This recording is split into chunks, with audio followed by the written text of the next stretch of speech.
Electric power is everywhere present in unlimited quantities and can drive the world's machinery without the need of coal, oil, gas, or any other fuel. This new power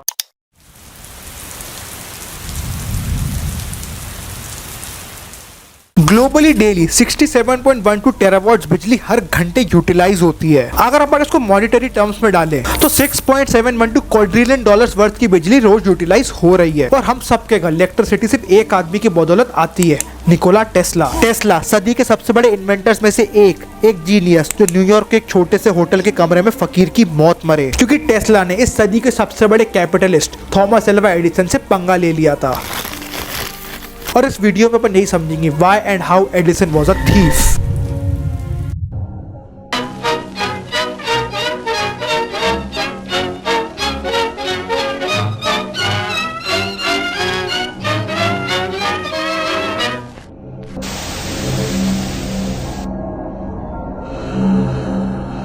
अब Edison की चोरी चकारी के किस्सों से पहले Edison की life story के एक बहुत ज्यादा वियर्ड किस्से को अपन समझते हैं। 1871 में एडिसन की मैरी स्टिलवेल नाम की एक लड़की से शादी होती है।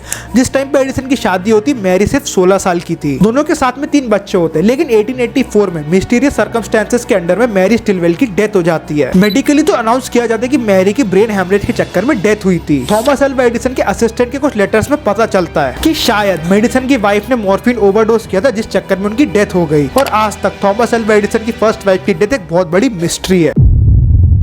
यूएस पेटेंट 223898 ये नंबर है आज तक के सबसे ज्यादा हिस्टोरिक इन्वेंशन के पेटेंट का, द लाइट बल्ब। और ये पेटेंट एडिसन होल्ड करता है और इसी कारण हम सबको बताया गया था कि एडिसन ने पहला लाइट बल्ब इन्वेंट किया था।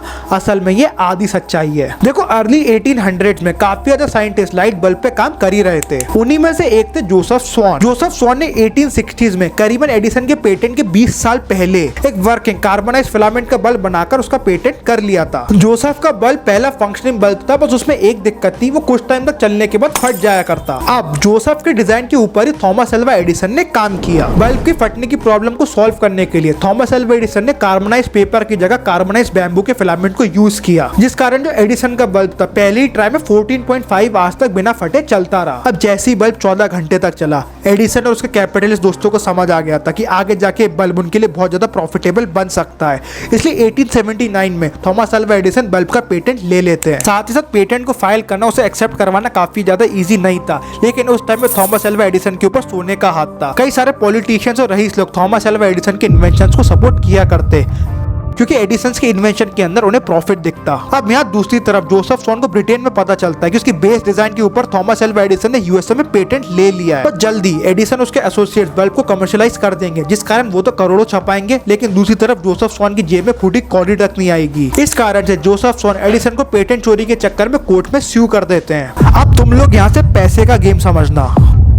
जोसेफ स्वॉन की फाइनेंशियल कंडीशन एडिसन के खिलाफ केस लड़ते समय वीक होने लगी थी और दूसरी तरफ एडिसन के सर के ऊपर कैपिटलिस्ट दोस्तों का सोने का हाथ था। तो एडिसन अपने काम के साथ साथ खुशी खुशी जोसेफ स्वॉन के खिलाफ केस लड़ता रहा, लेकिन फिर 1883 में जोसेफ स्वॉन ने घुटने टेक दिए। जोसेफ इकोनॉमिकली इतने ज्यादा वीक हो गए थे कि जोसेफ स्वॉन ने अपनी तरफ से केस को वापस ले लिया और स्वॉन ने एडिसन के साथ पार्टनरशिप की बल्ब के डिजाइन को और इम्प्रूव करने के लिए, और दोनों ने मिलकर एक नई कंपनी खोली एडिसॉन नाम से। और यही कंपनी थी जिसने ग्लोबली पहली बार लाइट बल्ब को कमर्शियलाइज किया। इस चक्कर में जोसेफ स्वॉन और एडिसन ने बहुत ज्यादा पैसे कमाए। यानी कि जोसेफ स्वॉन को पहले इकोनॉमिकली तोड़ा गया और फिर उसे खरीदा गया।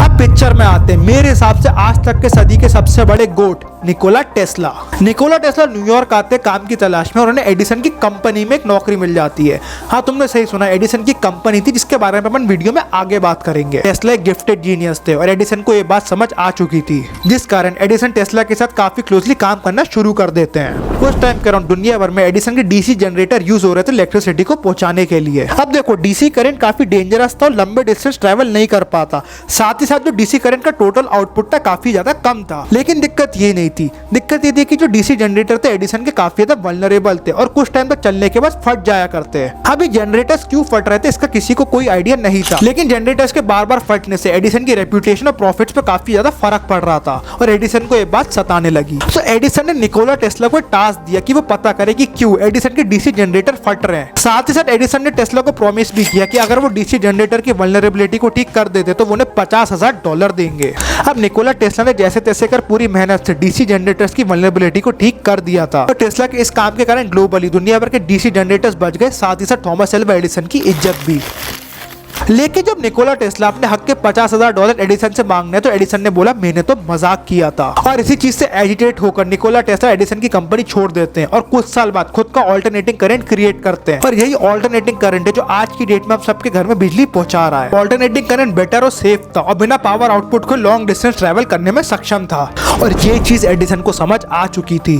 एडिसन जानता था कि अगर निकोला टेस्ला का एसी बाकी लोग अडॉप्ट करना शुरू कर देते तो उसका डीसी का धंधा खत्म हो जाएगा और एडिसन और उसके रिच एसोसिएट्स अपने पैसों को खोना शुरू कर देंगे। अब ऑल्टरनेटिंग करंट का नाम खराब करने के लिए पहले तो एडिसन और उसके एसोसिएट्स ने काफी ज्यादा पैसे खर्चे किए और पैम्पलेट छापे पूरे देश भर में बांटे, ये बताने के लिए कि ऑल्टरनेटिंग करंट कितना ज्यादा खतरनाक है। लेकिन एडिसन के दोस्त यहाँ नहीं रुके, उन्होंने लिटरली हर एक चीज यानी हर एक चीज की ऑल्टरनेटिंग करंट का नाम मार्केट में खराब करने के लिए कई सारे स्ट्रे कुत्ते बिल्लियों को ऑल्टरनेटिंग करंट यूज करके इलेक्ट्रिक्यूट कर दिए गए, सिर्फ ये बताने के लिए कि ऑल्टरनेटिंग करंट कितना ज्यादा खतरनाक है। अब उस टाइम के अराउंड टॉप्सी नाम का हाथी था जिसको चौराहे पर लटकाकर मारने वाले थे, बट लेटर अचानक से टॉप्सी के एग्जीक्यूशन मेथड को फ्रॉम हैंगिंग से चेंज कर एग्जीक्यूशन में इलेक्ट्रिसिटी कर दिया गया था। और पता नहीं कि टॉप्सी के इलेक्ट्रिक्यूशन वाले दिन कई सारे एडिसन एसोसिएट्स उस प्रेमिस के अराउंड थे और पूरी चीज को डॉक्यूमेंट कर रहे थे। इस पूरे इंसिडेंट को उस टाइम पे रिकॉर्ड किया गया और आज की डेट पे इसकी पूरी वीडियो यूट्यूब पे अवेलेबल है।